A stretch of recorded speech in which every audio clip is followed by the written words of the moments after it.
Fala, meu querido, como é que você tá? Fala, Andinei. Bem, e você? Como é que você tá, parceiro? Bom? Tudo jóia, graças a Deus, cara.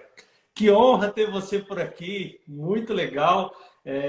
Para quem não acompanhou, na última vez eu tive um bate-papo com a Josi, lá da Arte Dourados, né, do McDonald's. A gente comentou sobre você, o pessoal que estava junto ali, conhece um pouco da sua história, da sua carreira.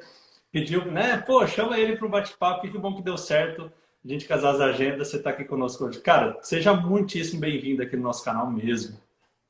Eu que agradeço. Na verdade, a honra é minha, né? A gente tem, mesmo que à distância, né, se acompanhado, visto o trabalho que tem sido feito através do time do Treinamento Raiz, a gente já conversou em outras oportunidades também. E, na verdade, a honra é minha, né? A Jo é uma parceiraça, assim, a gente troca muitas figurinhas em bastidor. E foi muito legal. E primeiro, minha gratidão por vocês lembrarem de mim, né? E, e pela oportunidade de estar aqui, claro. Show de bola, cara, show de bola. Na verdade, assim, né, quando as pessoas nos marcam com conhecimento, eu acho que esse é um pouco da paixão, né, que nós que estamos na área, assim, de educação, seja educação corporativa, a educação tradicional, a gente nutre um pouco dessa paixão de, né, impactar a vida das pessoas.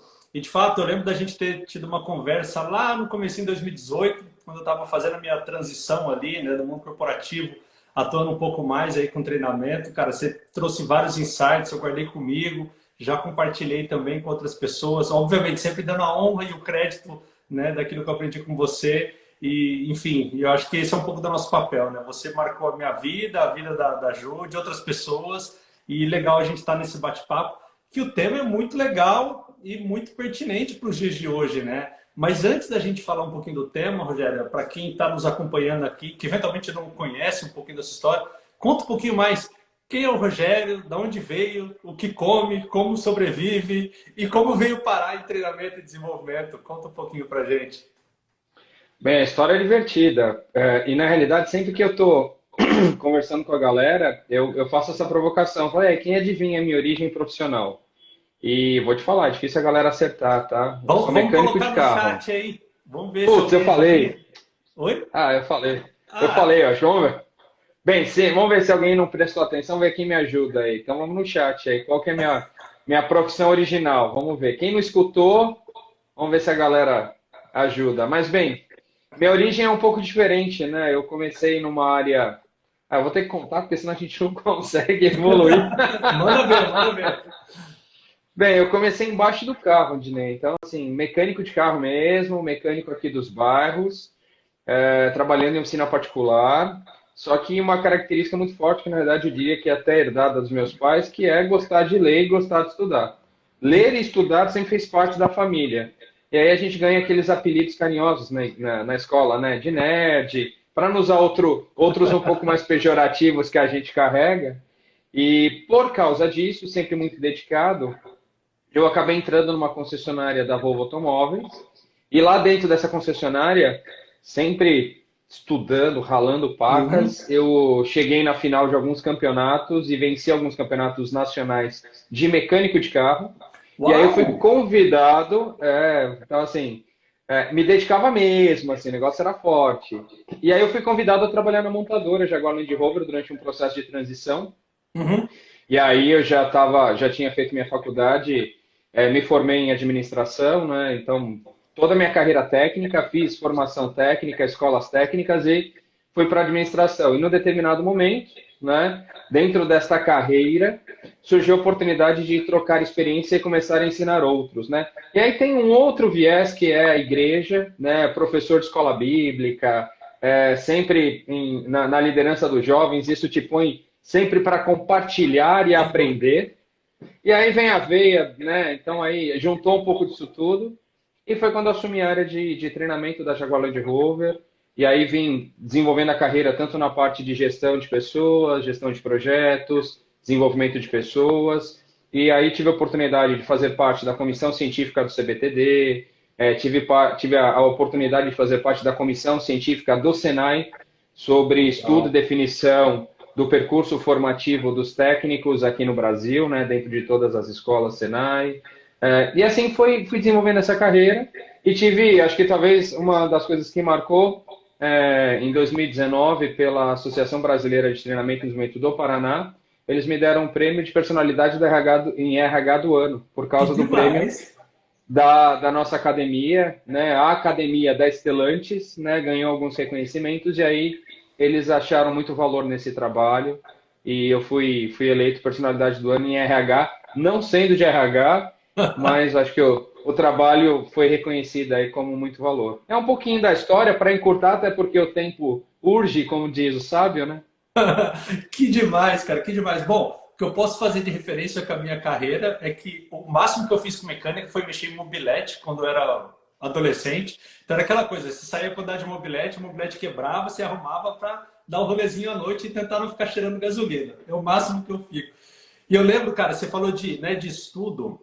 Eu li um livro que o nome do livro é Ah, Se Eu Soubesse. Ele tem a versão americana, né, que um historiador ele saiu pesquisando com várias pessoas notórias americanas e perguntando o que você sabe hoje que você gostaria de saber no começo da sua carreira, né?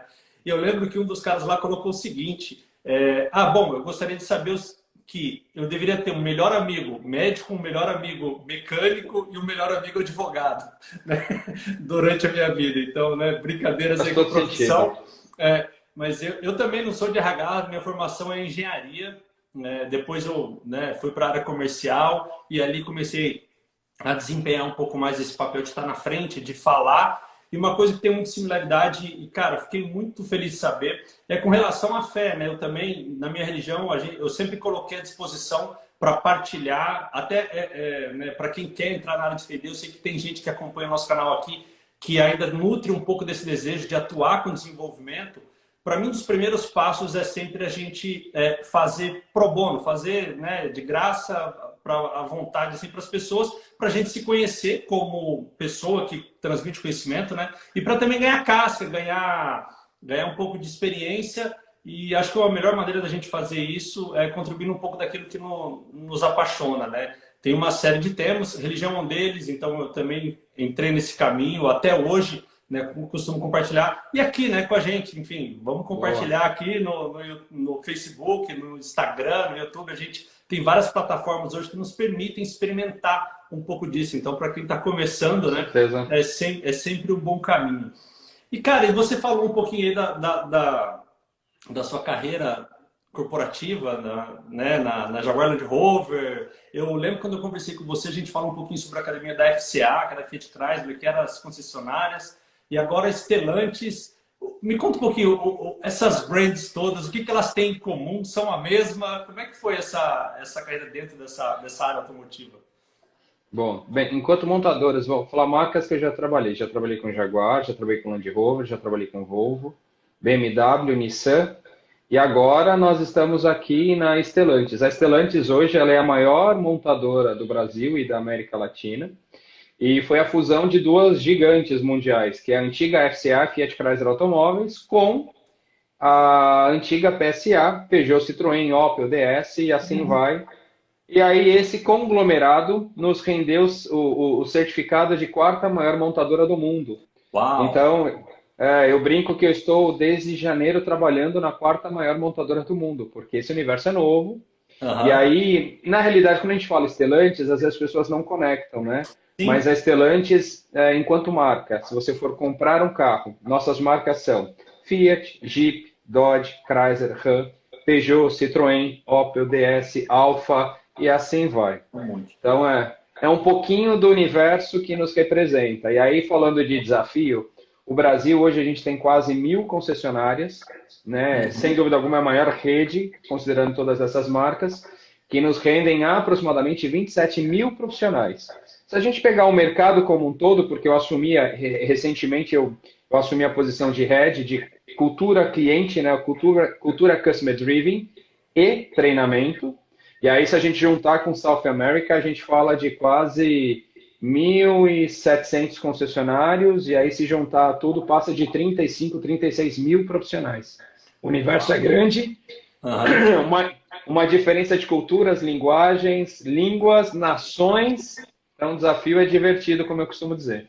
É, a gente usa o divertido. Enfim, a gente vai tentando, né, colocar palavras aí para deixar a coisa um pouco mais leve. Mas eu imagino o desafio, de fato, né, em pensar aquela coisa de estruturar, porque estamos falando não somente da educação das pessoas, que acaba passando por isso, né? A gente sabe que as pessoas não chegam totalmente formadas para o mercado corporativo, muitas vezes até deficientes de coisas básicas. Né? Eu estava conversando com a Josi, já conversei com outras pessoas também aqui no Treinamento Raiz, a Thalita também, de quanto as organizações elas precisam muitas vezes cuidar de alguns assuntos básicos, né? Comunicação, escrita, enfim. Né? E o papel importante e relevante que as organizações têm, né, em continuar dando oportunidade para as pessoas aprenderem. Porque nem todo mundo é long life learner de natureza, aquela pessoa que busca o protagonismo do seu conhecimento. A gente também tem um papel de motivar e cercar essas pessoas de oportunidades para que elas possam, né, realmente aprender. Que legal, cara, que você está com essa abrangência toda aí, Brasil e fora do Brasil. Acho que dá para fazer muito benchmark interno, eu imagino, além, né, Com de certeza. benchmark diferente com os clientes. E você falou que assumiu recentemente uma área. E quando a gente estava conversando um pouquinho aqui nos bastidores sobre, né, essa mudança, e até o tema dessa live, né, cultura de engajamento, como colocar o cliente no centro, me conta um pouquinho dessa sua transição, assim, né? O que motivou a vocês criarem essa área e fazer esse olhar, né? Ter alguém com um olhar específico para o cliente no centro. Perfeito. As duas organizações, Angelina, tanto a FCA como a PSA, já eram organizações que a gente chama Customer Driven, aquela organização orientada no cliente. Mas o que a gente observou? Na realidade, as iniciativas dentro da fusão que a gente fez eram relativamente pulverizadas. Então, cada área tinha a sua iniciativa, e aí a gente tinha alguns efeitos. Muitas vezes era trabalho duplicado, muitas vezes era, às vezes, o trabalho duplicado é ruim, mas pior que o trabalho duplicado eram as zonas cinzentas, em que ninguém estava atuando, porque, não, o outro vai fazer, não, esse daqui a área está cuidando. E no fundo o cliente acaba sofrendo porque não tem alguém olhando para suas dores, né? Ou para suas expectativas, vamos dizer assim. Durante o processo de transição, aí criou-se a nova área, essa área ela é nova, que é a diretoria CX, a diretoria Customer Experience. E aí, Uhum. dentro da diretoria Experience, Customer Experience, foram várias ramificações criadas, isso muito por causa da experiência cliente. E aí a gente trata sempre a experiência sobre duas óticas, que é a experiência cliente-produto e a experiência cliente-serviços, que é a parte de concessionário. Isso é meio padrão para todas as montadoras, tá, Rondinei? Nada Aham. diferente. Então, você tem uma área que vai olhar a qualidade do produto, necessidade, mercado. As montadoras têm uma organização dessa. Talvez a grande diferença foi a criação e a unificação dessa visão cliente enquanto serviços. Então, a gente unificou forças, trazendo para baixo de um mesmo guarda-chuva essa visão. E aí a gente começou a construir toda essa cultura cliente. E é dentro da cultura cliente, a minha área, ela foi criada, e aí a gente tem, são alguns desafios, eu diria, e são desafios de qualquer corporação que ela é customer driven, tá? Se a organização ela tem o desejo de ser customer driven, orientada para o cliente, eu diria que o caminho não é muito diferente. Uhum. Então, dentro do que nós criamos, aí nós criamos uma cultura de desenvolvimento de pessoas focadas no cliente. Isso passa por análise, percepção, jornada, e isso tudo tem que vir para dentro do que nós tratamos para o cliente. E aí, nesse processo de transição, nós tínhamos uma área de comunicação, e essa área de comunicação ela passa por um processo de, vamos falar assim, atualização dos seus desafios, e nós Uhum. criamos uma área que nós chamamos de Customer Empowerment, que é algo novo, é diferente, isso talvez a gente está aprendendo, que é uma área de empoderamento do cliente. Eu falo, uma área de empoderamento do cliente, sim, Pô, como? o cliente já não sei se Através, tem razão, né? Eu vou dar mais poder ainda. Como assim? através da cultura cliente. Então, eu levo para a nossa rede de concessionários justamente a cultura cliente, empoderando mais ainda o nosso cliente.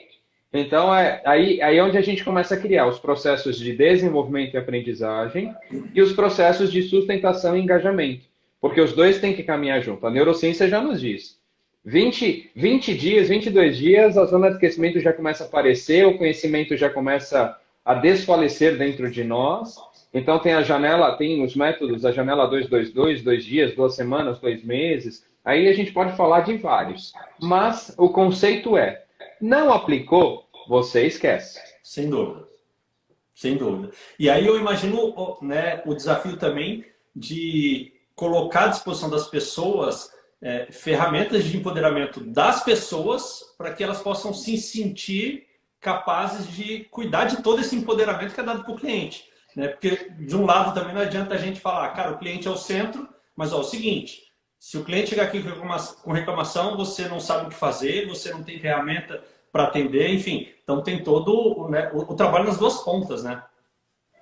Eu diria, Rondinei, que é assim, é o famoso a quatro mãos, mas aí, se a gente for pegar todo o público de Stellantis mais o público de concessionárias, a gente deve estar falando de mais ou menos aí umas 120 mil mãos, né? Porque dá 30 de um lado, mais 30 e pouco lá. Então, sei lá, 120 mil mãos focadas no cliente. Sim, eu não posso, e aí eu acho que isso tem que fazer parte realmente de uma organização customer driven. Eu não posso cobrar de uma rede de concessionários, cobrar, pegando o exemplo da Geo até, de uma rede de restaurantes, excelência lá na ponta, pessoas capacitadas, se a gente não oferece isso também. Então, eu realmente preciso ter bons processos estabelecidos dentro de casa, pessoas abertas a ouvir, a aprender e se colocar ao lado do concessionário.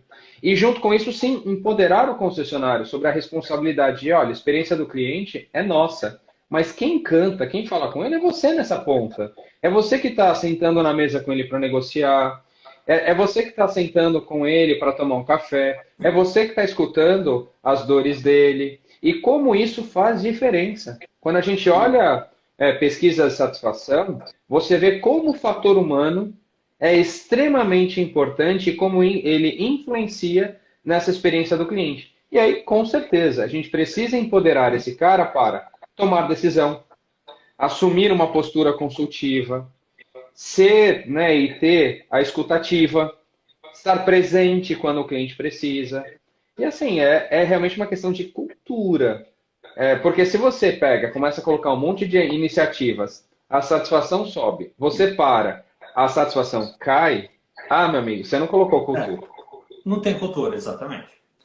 Não Quem tem. foi que disse? Tem uma frase aí, eu não vou lembrar a pessoa que falou, como é que é a cultura como estratégia no café da manhã, né?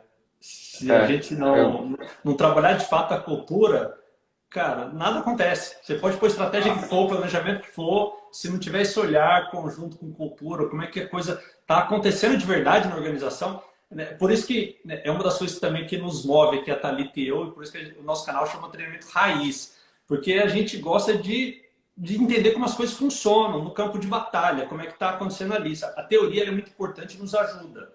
Mas entender como é que as coisas estão acontecendo no dia a dia, como é que está sendo feito, as dificuldades, os desafios, aí eu acho que está o grande desafio. E a cultura é isso, né? No final do dia é isso, é como que as coisas estão acontecendo de fato ali, né? E se você me permite comentar um pouquinho sobre cultura, e falando do que eu já experimentei aqui no Canadá, como cliente, cara, é muito diferente. Peter Drucker, a Ju escreveu aqui pra gente. Peter Drucker. Obrigado, Ju. A cultura janta a estratégia. No café. A cultura come o café. Tô bem. No café, você já viu? Eu tô parecendo aquele cara, já viu o cara da pipa? O cara que vai falando. Já viu esse vídeo? Tô igualzinho. Que divertido. Cara, e engraçado essa questão de cultura tem que ser levada em conta mesmo. Aqui no Canadá, quando eu cheguei aqui, eu cheguei em março do ano passado, eu tive um baque de cultura, porque é diferente. Mas para isso que eu vim, para ter essa experiência e aprender na pele de forma raiz, né? Aqui é muito interessante porque o cliente, ele tem razão. O cliente, ele tem, assim como no Brasil, até o ponto que não passa a razão do colaborador. Vou explicar. Por conta do Covid aqui, tem uma série de protocolos que o pessoal está seguindo, como em todo lugar do mundo. Então, se a loja fecha às 6 da tarde, você chega na loja 10 para 6, eles vão te atender assim. Oi lá, tudo bem? Você é muito bem-vindo para voltar aqui amanhã, mas nós já estamos fechando.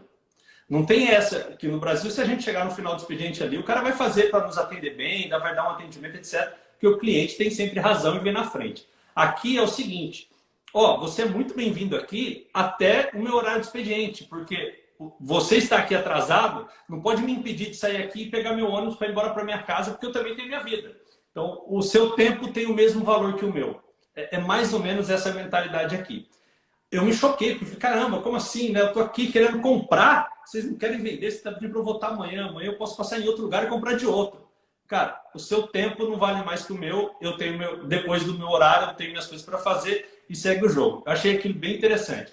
Por outro lado, já tive experiências também de, assim, trocar produto, uma série de coisas que no Brasil, muitas vezes, cara, é uma dor de cabeça. Aqui não importa. Se você chegar com a pessoa que está limpando a loja e falar que quer trocar um produto, ela vai lá, pega o produto, bate na coisa e te devolve teu dinheiro, dinheiro em mãos. Então, assim, por um lado, né, tem essa coisa de que o cliente, o tempo do cliente não é tão mais valioso que o tempo da pessoa que trabalha, mas por outro, todo mundo aqui tem empoderamento para poder realmente te atender quando está no momento de te atender. É bem interessante essas questões de cultura aqui. E eu imagino o impacto que deve ter para você, confusão, né, de várias empresas. Sei que hoje em dia o mercado, né? Eu tive um professor na FGV chamado Eduardo Marostica. Ele falou para mim o seguinte: existem 3 tipos de empresa no mundo: as que vão comprar outras empresas, as que vão ser compradas e as que vão fechar, né? Em qual que você está? Ou seja, as empresas estão se movimentando. E eu imagino um desafio de cultura para você, né? Esse movimento de junta aqui, junta ali. Como que foi isso? Né? Pensando nessa cultura de engajamento, aquisições, como que foi um pouquinho disso? Você sabe que eu não tenho essa resposta ainda, porque a gente está vivendo isso, né? Talvez o que eu posso dizer que eu acho que tem sido bacana é o fato que a sinergia, ela é. Eu acho que a gente está respirando sinergia. Legal. Então, a gente está vivendo isso agora, sabe, Rondinei? Então, eu não consigo te falar, olha, como é que tá, como é que foi. Eu falo como é que está sendo. Primeiro, vem da alta liderança, sabe? Então, foram criados grupos de discussão, são grupos estratégicos de transformação. E aí você tem os heads das áreas, os altos escalões sendo os sponsors dessa mudança. E aí, quando desdobra para a gente tem a liberdade de conversar e estruturar o que vai ser feito.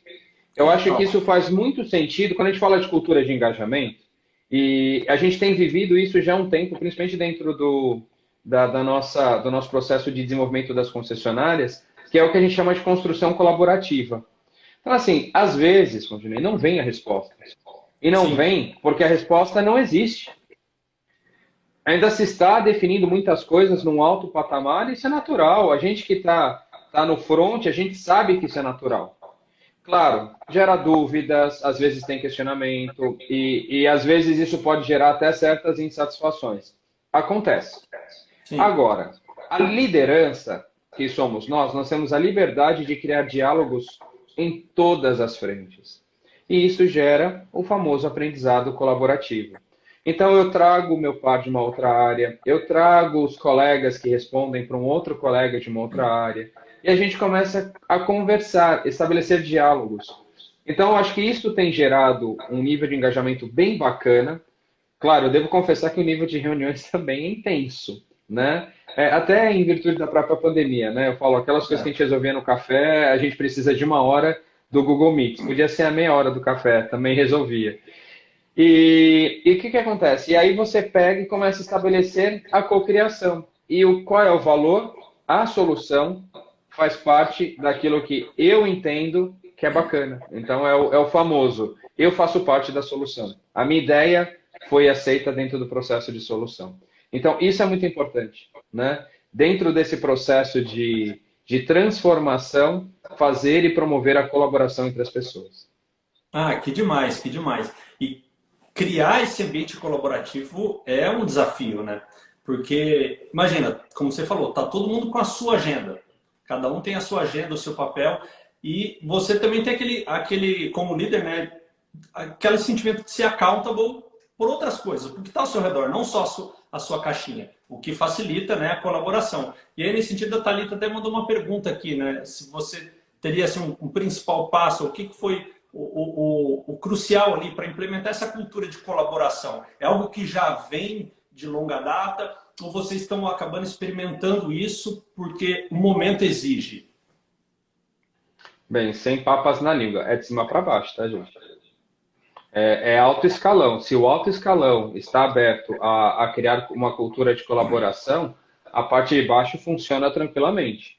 Então, o primeiro passo, e aí se a Thalita, Thalia, né? Se a Thalita, Thalia, responder, é a que tá, Thalita, ok, nossa. Thalita, perfeito. Então, bem, pegando a pergunta da Thalita, a gente tem aqui algumas ferramentas de gestão de mudança, tá, Rondinei? Então, a gente tem muitos elementos que a gente ou aplica ela de forma completa, ou a gente traz elementos. O primeiro elemento, talvez, de qualquer gestão de mudanças, e aí trabalhando, né, o processo de colaboração, é o awareness, que é o despertar, o conhecimento, a ciência da mudança. Então, como é que eu crio uma cultura colaborativa, dando ciência da mudança? E aí é Legal. de cima para baixo. Então, por que nós estamos mudando? O que está acontecendo? Para que isso dê certo, nós precisamos de vocês, vocês fazem parte. Né? E quando a gente fala dentro da cultura de inovação, a cultura de inovação ela tem dois níveis. O primeiro é o patrocinador, é quem compra, quem paga pela inovação, e o segundo é quem adere. Se não tiver claro, né, quem comprou, quem pagou, se essa passagem de bastão não ficou claro para quem vai usar, vai ter disrupção, não vai acontecer e aí teremos problemas. Então, neste caso é alto escalão engajado, liderança engajada, comunicação clara e, principalmente, o despertar dos times para a mudança. A partir disso, a cultura da colaboração entra em funcionamento. Você dialoga, você conversa. A gente tem um exemplo, o nosso CEO mundial, Carlos Tavares, esteve aqui no Brasil. Ele foi visitar as plantas e ele falou, gente, em 90 dias, não se fala mais em FCA e em PSA, se fala em Stellantis. É Uau. lindo ver vocês em 90 dias absorverem a cultura de uma nova empresa. Por quê? A gente está conversando o tempo todo. Uhum. A liderança está dialogando o tempo todo. E ele tirou 1 hora do dia dele para sentar com algumas lideranças das regiões. Eu tive a oportunidade de conversar com ele e abertamente responder perguntas e questionamentos do que estava acontecendo no mercado, o que estava acontecendo na nossa região. Cara, o CEO mundial, ele sentou para conversar com a gente.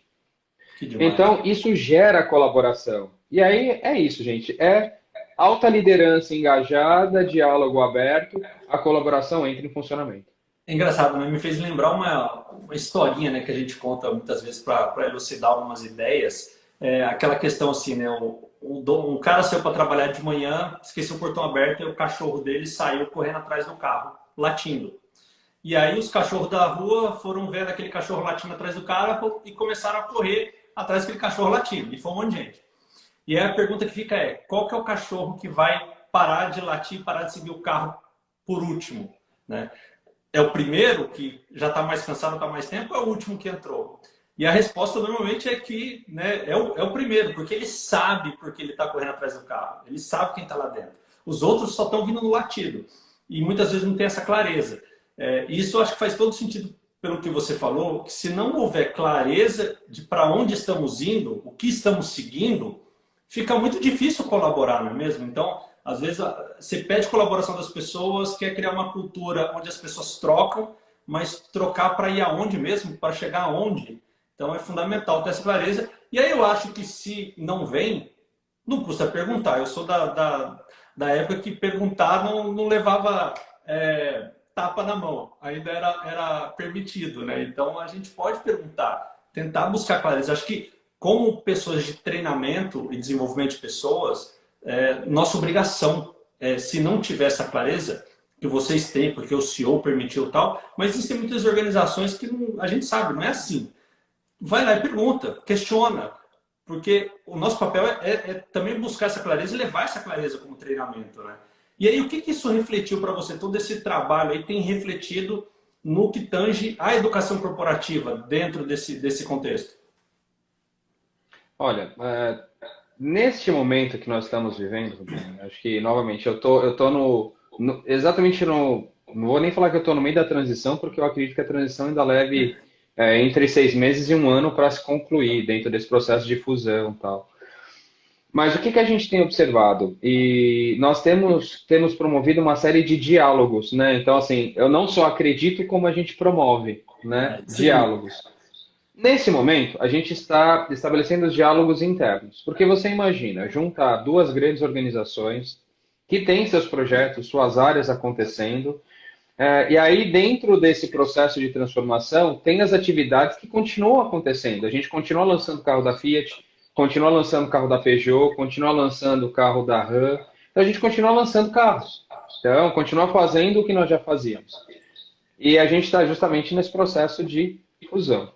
Então, talvez olhando para dentro da educação corporativa, eu acho que a gente trouxe todos os aprendizados de desenvolvimento da rede de concessionários e está aplicando. Como? Né? Então, nós estamos construindo workshops para diálogo, para, de forma estruturada, construir ideias. Isso tudo vai se refletir. A gente está olhando sempre. A gente tem que olhar, dentro de um processo de transformação, cultura e engajamento, sempre a ótica, né? E falando nós enquanto educação corporativa, business, pessoas e cliente. Uhum. O teu cliente pode ser o cara que compra o carro, pode ser a área interna, pode ser N clientes. O pool de stakeholders aqui é enorme, né? Mas a gente precisa olhar, então assim, eu estou conectado ao business? Faz sentido para o negócio? Se faz sentido para o negócio, eu posso evoluir para o segundo estágio. O segundo estágio é desenvolver pessoas. Então, faz sentido para o business, eu estou alinhado com a estratégia, então vamos lá, vou falar com pessoas. Falando com pessoas, né, dialogando com elas, eu preciso criar estratégias de engajamento e desenvolvimento.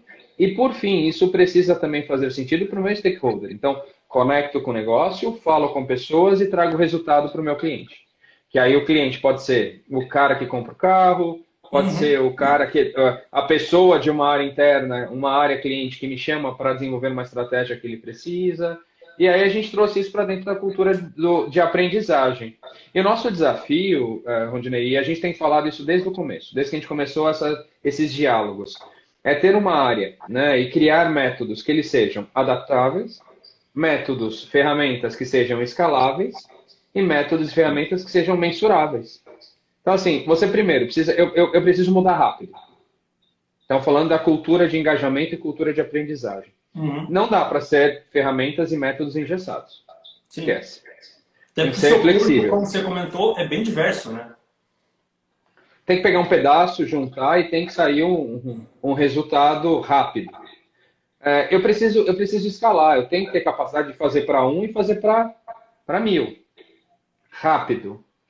E preciso mensurar. Porque, assim, gente, isso nós de educação corporativa lutamos com isso, mas nós temos que trazer e incorporar isso. Se você não mensurar o que você faz e não comprovar para a tua organização ou para o teu cliente o resultado do teu trabalho, e, gente, dá para encontrar dados, indicadores que mensuram o sucesso daquilo que nós fazemos. Dá trabalho? Dá, mas a gente acha, né?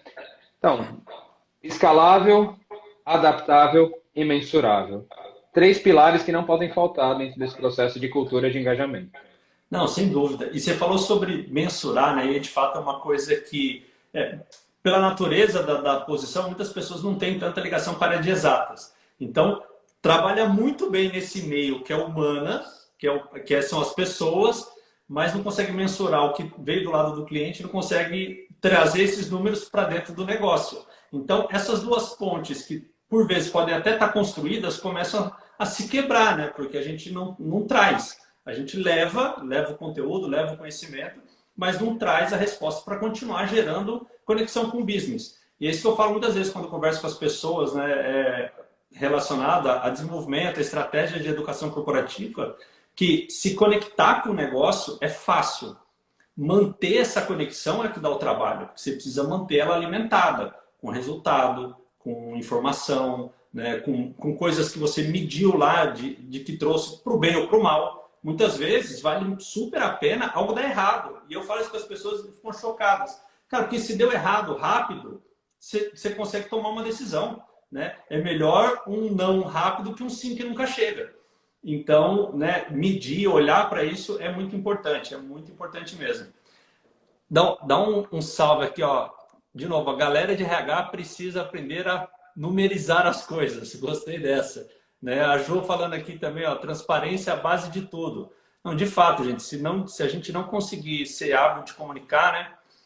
Olha lá, ó, tem um pessoal aqui, ó, o João, João não, Serjal aqui, não sei. Bom, Rogério, tudo bem? Até onde é aceitável um vendedor passar informação equivocada de um produto para um cliente que quer comprar? Eita, acho que aí eu não sei se o João tentou comprar um carro da Stellantis aí, passou algum perrengue, né? Como a montadora vê essa questão, assim. De fato, você falou muito sobre, né, a questão de treinamento técnico do produto e o treinamento ali do pessoal que atende o cliente.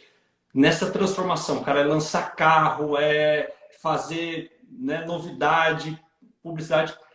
De fato, cara, como que é levar essa informação a toque de caixa para o seu público, né?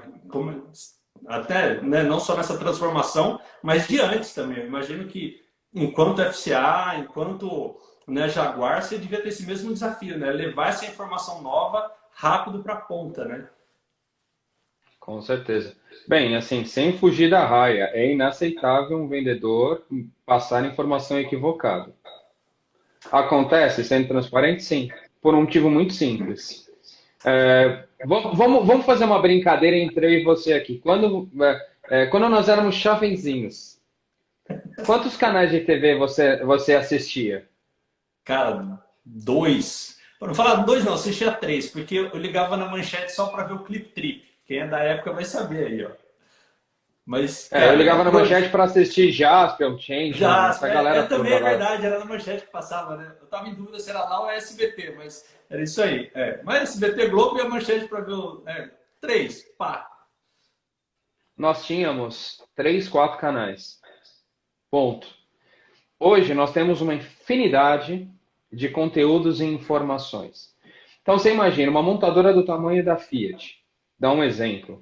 Tranquilo, entre modelos e versões, a gente deve estar falando entre 30 e 40 carros. Entre modelos e versões. Cada um com uma característica. Eu vou falar, para o vendedor não é simples ter tudo isso de cabeça, tá? E o que a gente faz? E aí, só realmente dando uma explanada dentro desse ponto que eu achei muito importante, e aí eu conecto com a tua pergunta, é tecnologia. É tecnologia. Como é que eu consigo dar para o cara informação?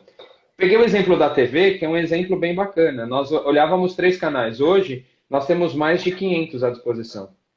E sem contar os streamings.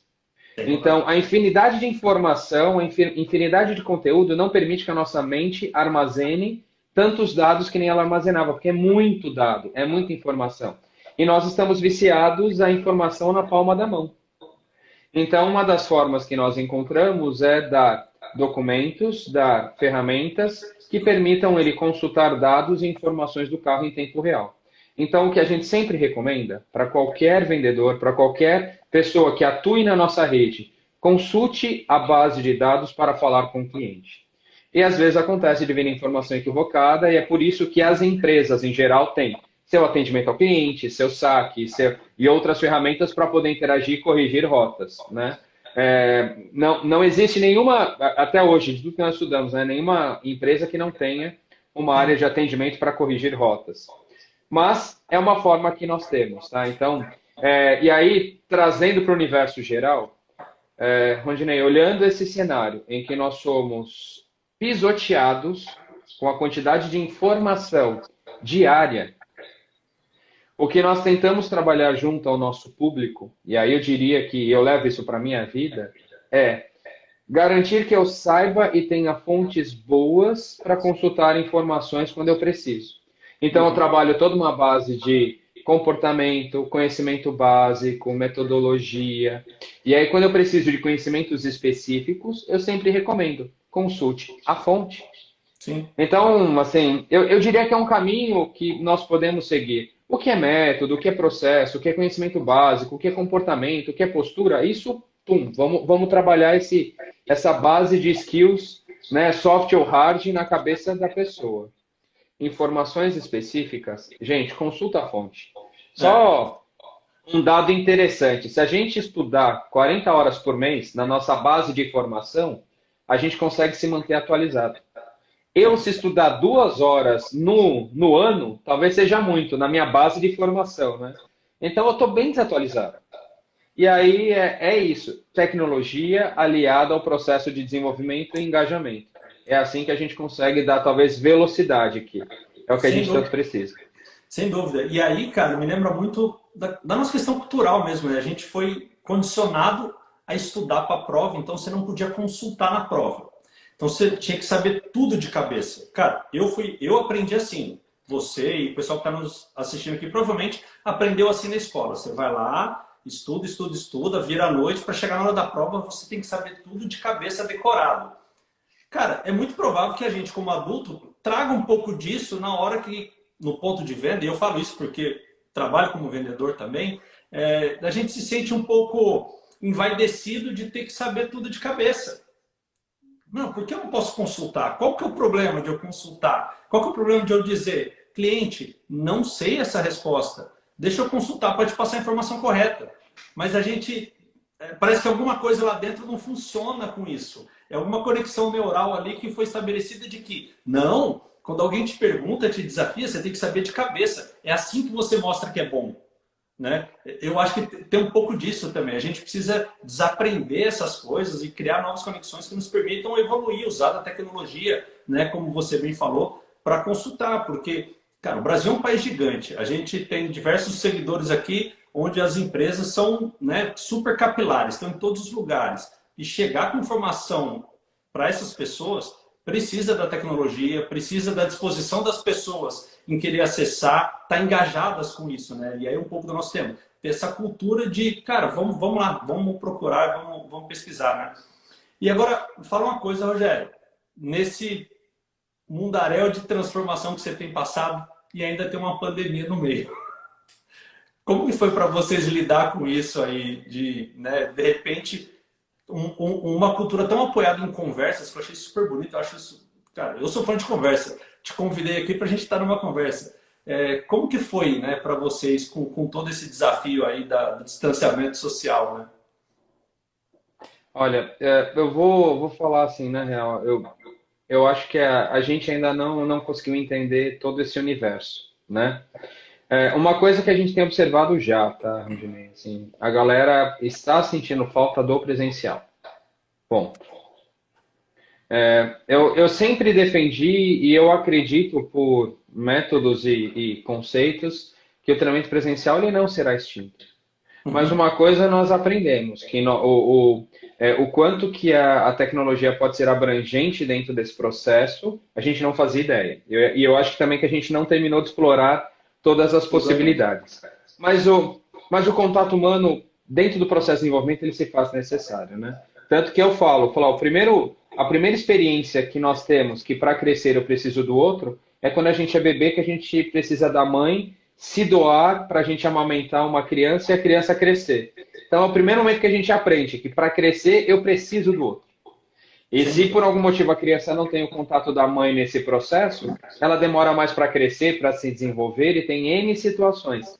Bem, primeiro exemplo, né?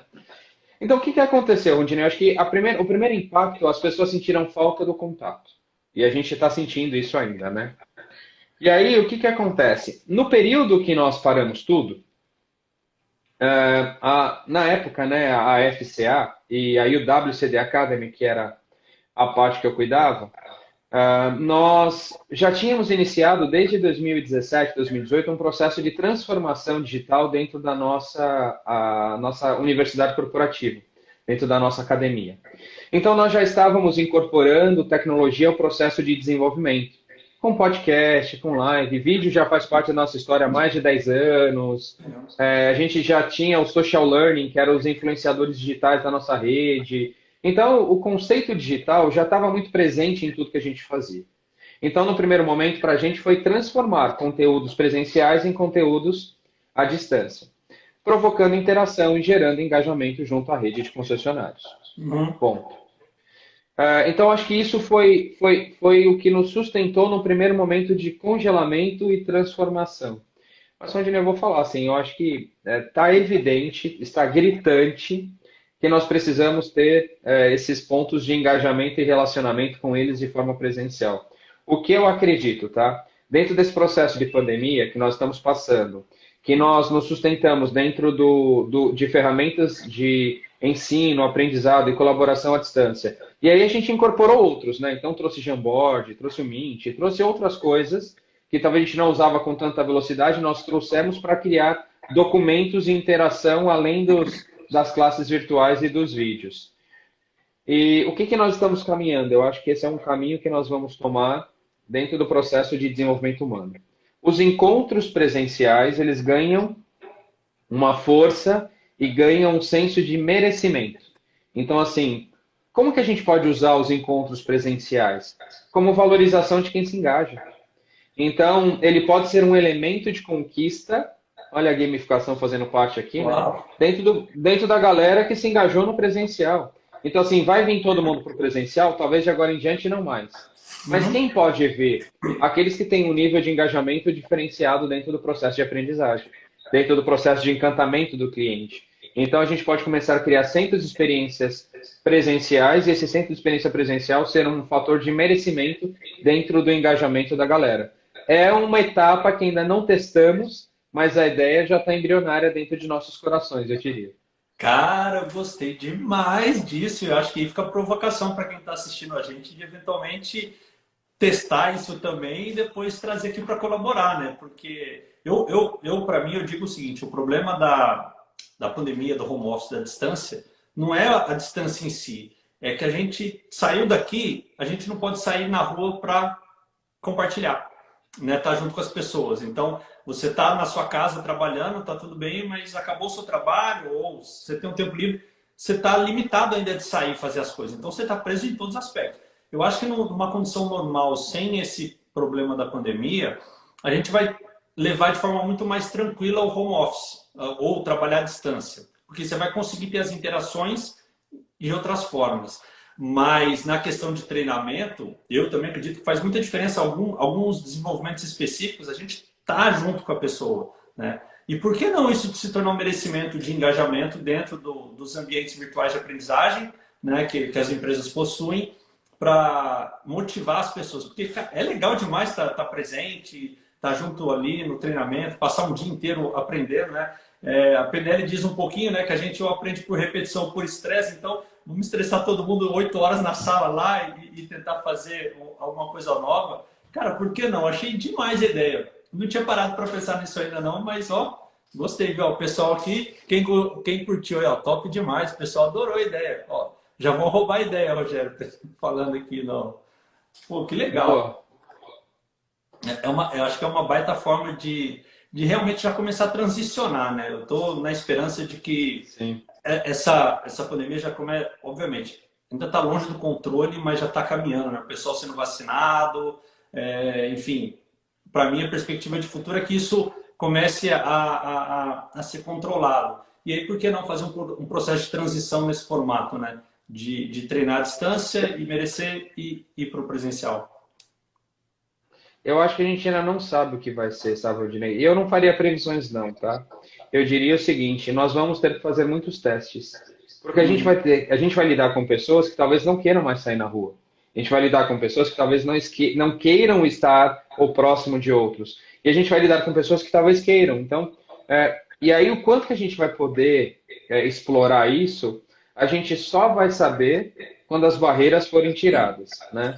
Eu acho que não vai ser o que nós estamos vivendo agora, mas também não será o que nós vivíamos. É algo novo e a gente, sem precedentes, experimentaremos. Então, assim, não tem precedente para esse momento. Não existe. E aí é interessante, falando de estudo mesmo, nós fizemos um estudo, logo que a pandemia iniciou, foi um estudo dentro da FCA, junto com o Google, e teve mais uma empresa que participou, não me lembro o nome. E existem 11 grandes forças de mudança dentro do nosso universo, vamos dizer assim. E a 11ª que interage com todas elas, né, é a tecnologia. Isso é interessante, né? Você tem saúde, economia, pessoas, são grandes 11 forças de mudança.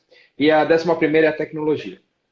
Nunca na história da humanidade nós tivemos as 11 forças de mudança interagindo na transformação da humanidade ao mesmo tempo. Então, assim, qual é o resultado disso? A gente vai descobrir junto. Vai ser testando. E aí Ótimo. é a velha forma que a gente é apaixonado aqui. Vai lá e tenta. Não deu certo? Começa de novo. Muda. E aí é o que eu falo para todo mundo. Então vamos testando, põe um modelo, vamos sentar aqui de novo atrás, vamos fazer o seguinte: 5 empresas parceiras, ó, já me coloco à disposição. 5 empresas. Cada uma vai tentar um modelo. Bora. O que vocês acham? Vamos voltar aqui depois de conversar, falar dos aprendizados? E aprendizado colaborativo, galera. Eu É. sou super à disposição de fazer isso. Sou super à disposição. Na medicina a gente já tem visto uma série de colaborações assim, né, de forma mundial, onde tem-se um desafio, né, médico para alguma coisa e aí pessoas do mundo inteiro colaboram ali para tentar chegar a um resultado mais rápido, né? Então, por que não no aprendizado também, né? É muito bacana, ó, pessoal. Fica aí o convite. Se alguém quiser, de repente pode entrar em contato junto com a gente aqui ou com o Rogério mesmo, direto, para fazer o Big Bang será o resultado. A Juliana, né? De fato, cara, É, legal essa história das 11 forças, porque eu costumo falar para os meus filhos assim, né?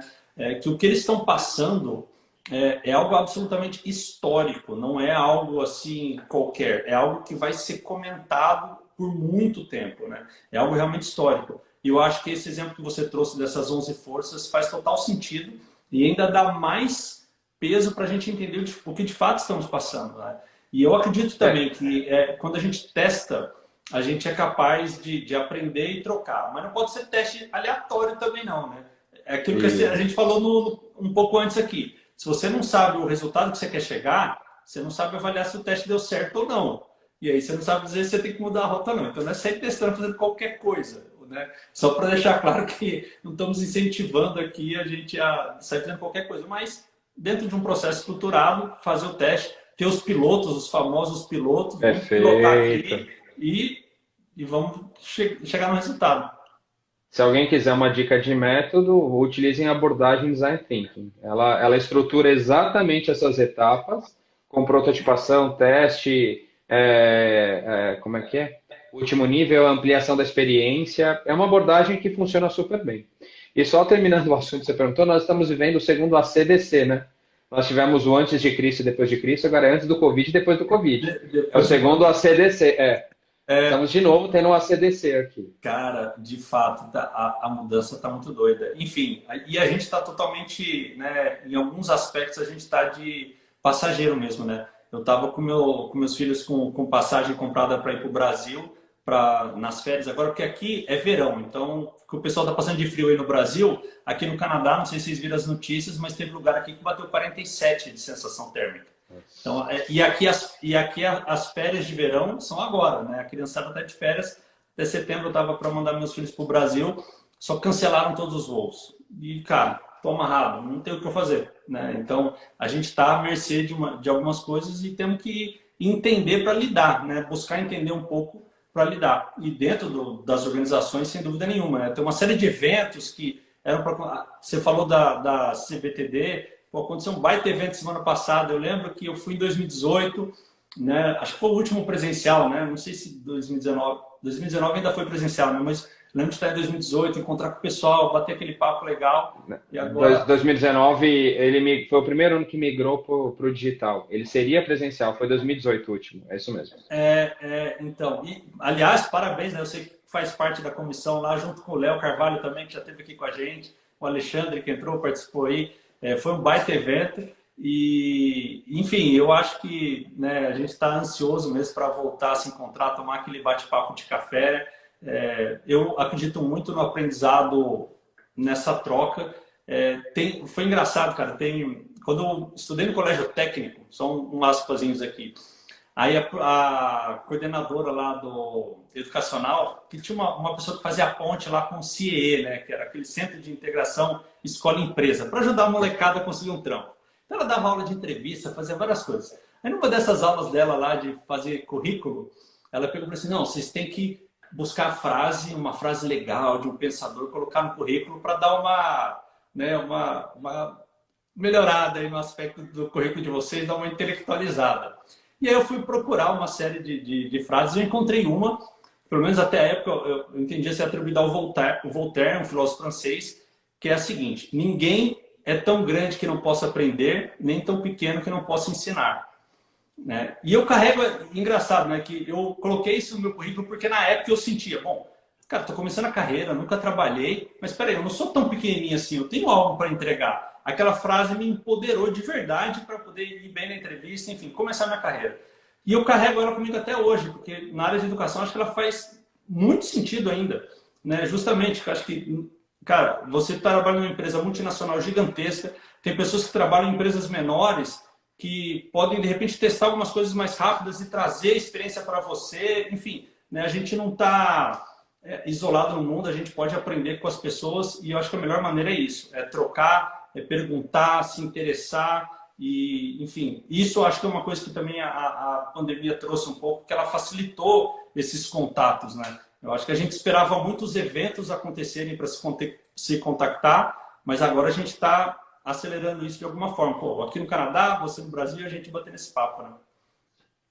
E você sabe que eu acredito muito nisso. Inclusive, eu tenho uma prática, tá? As pessoas me chamam no LinkedIn, Rogério, eu queria conversar sobre, estou fazendo um estudo, sou um estagiário, estou pensando na minha carreira. Você consegue conversar comigo? Conversa. Não tem problema não. A gente agenda um dia, dedico 30 minutos, uma hora. Pessoas que estão fazendo teste de mestrado, pessoas que estão pensando em decidir que faculdade fazer, que posso começar. Eu aprendo muito com essa galera, das ideias, dos desafios que eles têm. E bobo de mim, louco de mim, achar que eu não aprendo com qualquer pessoa que esteja disposto a conversar comigo. Sabe assim, eu costumo dizer, e na verdade não é demagogia não, eu vivo isso. Falar, o que me desafia a melhorar todos os dias é estar cercado de pessoas brilhantes. Toda pessoa tem a capacidade de mudar aquilo que eu sou.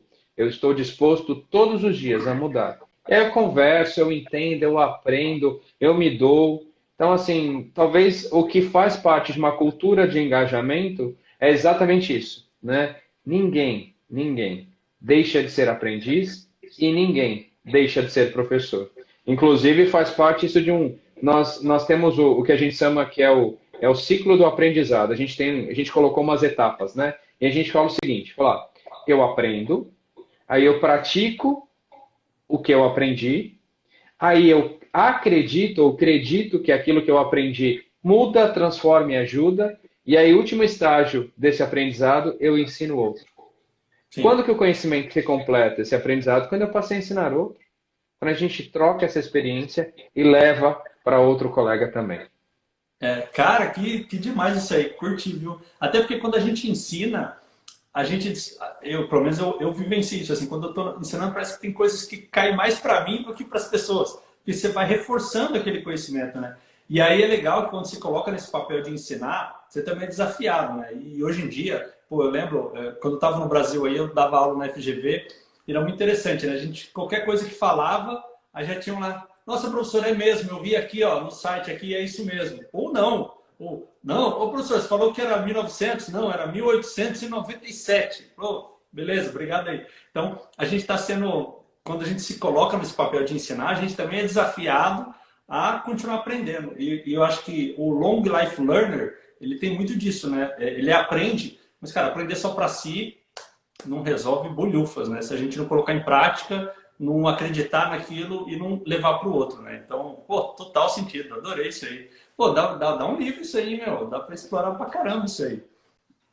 Tá nos meus objetivos de vida, escrever um livro. Eu já tenho nome, só preciso colocar conteúdo. Cara, eu escrevi em 2016, um livro sobre comunicação pessoal. Foi uma época que eu estava trabalhando em São Paulo, eu ficava a semana inteira em São Paulo. Eu sou natural de São José dos Campos, então minha família ficava em São José dos Campos, em São Paulo, e eu passava a semana lá. Então, cara, para ocupar a cabeça, falei, gostei sempre de ler, então agora vou tentar escrever. Foi um processo muito legal, cara. Foi bem divertido. A pesquisa, a concentração, enfim, tudo isso é muito legal. Dá trabalho, mas é uma satisfação, né? E tem aquela história que dizem, né, que o homem é feliz quando ele planta uma árvore, tem um filho e escreve um livro. Eu já vi várias explicações para isso. Uma que me chamou a atenção foi o seguinte, que todas essas são formas de deixar um pouco de você para o mundo. Quando você planta uma árvore, né, dependendo da árvore, você não vai viver à sombra daquela árvore, é para outra pessoa, né? Ou fruto. A árvore vai demorar para crescer e dar fruto. Então, você está deixando algo para outro. Quando você, né, tem um filho ou cuida de um filho, né, você deixa um pouquinho de quem você é, do seu dia a dia, para o mundo. E quando você escreve um livro, você deixa um pouco, né, do seu pensamento para a perenidade. Então, acho que tudo é um formato de a gente se deixar um pouco para o mundo, porque acho que esse é o nosso papel aqui, né? Como você falou, a mãe já deixa um pouquinho ali para o filho, a gente nasce com essa história de compartilhamento, de comunidade, e a gente tem que tentar trazer isso, cara. Muito legal. Cara, estamos chegando no finalzinho da nossa 1 hora de bate-papo. Eu costumo avaliar as coisas da seguinte maneira. Passou rápido? Passou, então foi bom. E para mim foi muito bom, cara. Voou o tempo. Se puder deixar uma mensagem final aí para quem atua em T&D, o que você está, né? Sei lá, uma mensagem aí de incentivo para quem não atua para vir para a área, enfim. Fala um pouquinho para a gente aí. Bem, eu vou fechar então com um poema que eu gosto bastante, que ele é espelhado no Pequeno Príncipe. E eu acho que tem tudo a ver com a nossa conversa aqui. O poema fala o seguinte: cativar é amar e também carregar um pouquinho da dor que o outro tem de levar. Cativou, disse alguém, laços fortes criou. Responsável tu és pelo que cativou. Gente, treinar, engajar, aprender é deixar um pouquinho daquilo que eu sou e levar um pouquinho do outro. Bora compartilhar, galera. Vamos crescer junto. Faz muita diferença. Show de bola, cara. Adorei. Pô, aí sim. Cara, eu preciso fazer um treinamento de voz, cara. Eu lembro quando eu fiz a live com o Léo. Falei, pô, Léo, você tem uma voz de narrador, assim, pô, super bonita, legal pra caramba. Agora outro aqui com vozeirão também, narrando poema. Falei, pô, vou ter que entrar. O Léo é outro nível. Muito legal, cara, muito legal. Adorei. Brigadaço, Rogério, pela sua disponibilidade de estar junto com a gente aqui. Espero de verdade que o seu desafio aí, algumas pessoas aceitem de repente compartilhar essa história de testar algumas coisas nas organizações aí, que a gente possa, eventualmente, daqui uns dias, estar aqui de novo, né, trazendo um pouco desse conhecimento.